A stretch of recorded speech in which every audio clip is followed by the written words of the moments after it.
Nous devons ici, dans cet exercice, calculer l'aire d'un secteur. Alors nous avons ici un cercle de centre O et de rayon OA. Le rayon, je l'ai appelé petit r.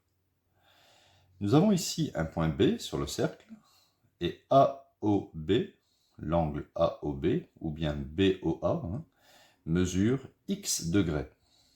Bon, x, je ne le connais pas forcément. Et il faut exprimer ici ou calculer l'aire coloriée en vert. Alors pour faire ça, ce n'est pas très compliqué, on va utiliser un tableau de proportionnalité. Car on sait que si l'angle, ici je vais mettre l'angle, et ici je vais mettre l'aire.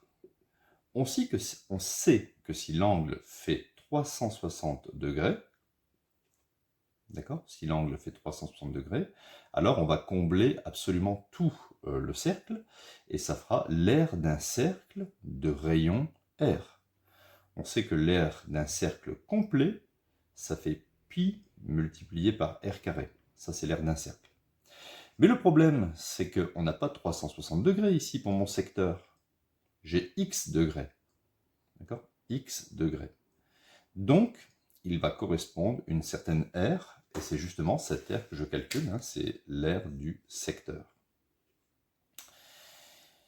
On voit bien d'ailleurs que si x fait 180 degrés, d'accord, à ce moment-là, on va combler la moitié du cercle. Si x fait 90 degrés, ici, on va combler un quart du cercle. Et donc si x fait 360 degrés, on comble tout le cercle. Alors pour trouver maintenant l'aire, bon, on fait un simple produit en croix.